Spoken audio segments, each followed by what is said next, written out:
आजच राजनचं शव ताब्यात घेऊन त्याच्यावर अंतिम संस्कार केले.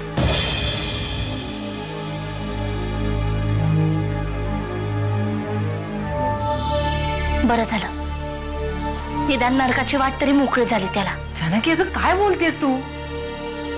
मग काय बोलू? काही बोलायचंय का माझ्याशी? हो. म्हणजे नाही, काही बोलायचं नाहीये. काय ग? ही फाईल कुठली? जीवचे रिपोर्ट्स आहेत त्यात. का ग? जीवला झालंय का काही? नाही, झालेलं काहीच नाहीये. रुटीन चेकअप त्याचे पेपर्स आहेत. अहिल्याताई म्हणाल्या की त्यांना ही फाईल बघायची म्हणून मी द्यायला आले होते. काय? अहिल्याला पाहिजे? अहिल्याला कधीपासून दुसऱ्यांची काळजी वाटायला लागली आहे? तिला काय कळणार आहे रिपोर्ट्स मधलं? एनिवे, जा तू.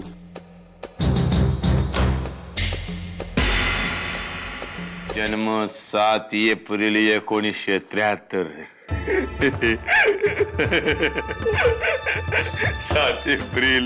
7 एप्रिल वामण्याचा जन्म 7 April. Happy birthday to you. Happy birthday dear Vamanya. Happy birthday to you. यायला हे अरे हरामखोरानो, माझा जन्म 1 एप्रिल फुल करतोय मला. आता तुमच्या सगळ्यांच्या छाताडावर बसून कसा पिळून काढतो ते बघाच. घरी गेलं की वाटतं. हे बघ, तुला काय वाटतं ना ते महत्वाचं नाहीये. बाबा शुद्धीवर आले ना की त्यांना काय वाटेल हे जास्त महत्वाचं आहे.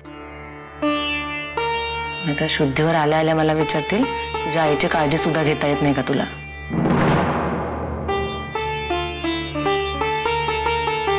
जाते.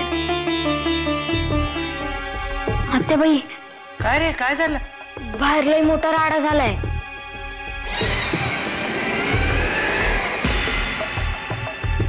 काय याच्यात नवीन काय आहे?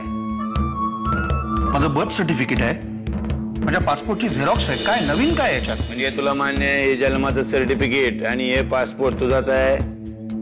हो. तुझी जन्मतारीख 7 एप्रिल 1973 हीच आहे? हो. हा, बस एवढंच पाहिजे आपल्याला.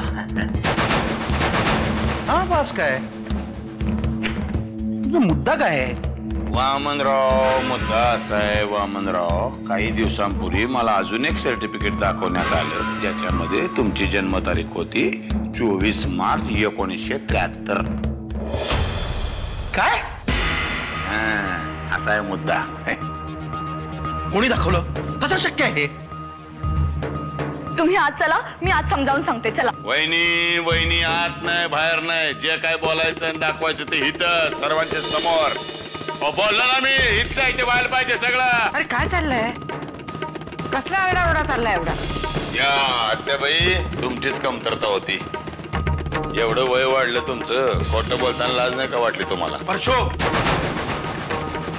काय बोलतोस तू आणि कोणाशी? आत्याशी बोलतोस तू? खोटं नाही बोलत. नरसिंहदादा गेल्यानंतर या घराण्याचा वारसा हक्क मला मिळू नये म्हणून तुझ्या जन्माच्या फोटो सर्टिफिकेट बनवले यांनी त्या वाकण्याला सांगून. काय? हा.